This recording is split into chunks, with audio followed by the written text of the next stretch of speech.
அஸ்ஸலாமு அலைக்கும் வரஹ்மத்துல்லாஹி வபரகாத்துஹு. நீங்கள் இணைந்திருப்பது வாதிபியன் ஊடக குழுவினரால் தொகுத்து வழங்கப்படும் வாராந்த பாடசாலை செய்தி அறிக்கையுடன். செய்தி ஆசிரியர் ஹன்ஃபா ஹனீஃபா. செய்தி வாசிக்கும் நான் அன்ஃபா நவாஸ். விரிவான செய்திகளுக்கு நுழையும் முன்பதாக முதலில் இன்றைய நாளுக்கான தலைப்புச் செய்திகள். நடைபெற்று முடிந்த தமிழ் தின போட்டிகள். நடைபெற இருக்கும் வளையமட்ட சமூக விஞ்ஞான போட்டி. சுற்றுப்புறச் சூழலை காக்கும் பணியில் நாம் அனைவரும் கைகோர்ப்போம். பாடசாலையின் ஒழுக்கம் தொடர்பான அறிவுறுத்தல். தொடர்வன விரிவான செய்திகள். 2025 ஆண்டுக்குரிய அகில இலங்கை தமிழ் மொழி தின போட்டியின் வளையமட்ட எழுத்தாக்க போட்டிகள் கடந்த மாதம் 31 நடைபெற்று முடிந்தன.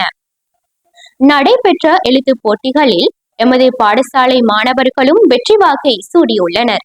அதன் அடிப்படையில் தரம் 12 சேர்ந்த AN ஆசா இலக்கண போட்டியில் பங்கு பற்றி முதலாம் இடத்தையும், தரம் 11 சேர்ந்த MW அருகம் இலக்கண போட்டியில் பங்கு பற்றி 2ஆம் இடத்தையும், தரம் 12 சேர்ந்த MR நுஹா கட்டுரை போட்டியில் பங்கு பற்றி 3ஆம் இடத்தையும் பெற்றுக் கொண்டுள்ளனர். மேலும் தரம் 12 சேர்ந்த AN ஆசா மாகாண மட்ட தமிழ் மொழி தின போட்டிக்கு தெரிவு செய்யப்பட்டுள்ளார்.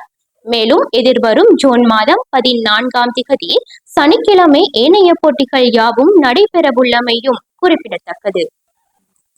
2025 கல்வியாண்டுக்கான வளையமட்ட சமூக விஞ்ஞான போட்டிகள் எதிர்வரும் ஜூன் மாதம் 14 சனிக்கிழமை நடைபெறவுள்ளது.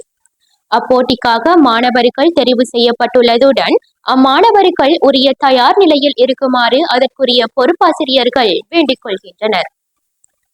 தற்போது நிலவும் அசாதாரண காலநிலை காரணமாக நாட்டின் பல பாகங்களில் டெங்கு, சிக்கன்குனியா போன்ற பாரிய நோய்கள் பரவி வருகின்றன.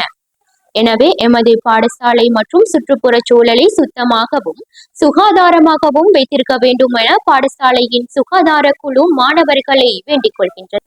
தொடர்ந்தேர்ச்சியாக மாணவர்களுக்கு பாடசாலையின் ஒழுக்க விடயங்கள் ஞாபகப்படுத்தப்பட்டு வந்த நிலையிலும் சில மாணவர்கள் அசிரத்தையாக இருப்பதை காணக்கூடியதாக இருக்கின்றது. அவர்கள் தமது சீருடை மற்றும் சிகை அலங்காரம் என்பவற்றில் கூடிய கவனம் செலுத்துமாறு பாடசாலையின் ஒழுக்காற்றுக்குழு மாணவர்களையும் பெற்றோர்களையும் வேண்டிக் கொள்கின்றது.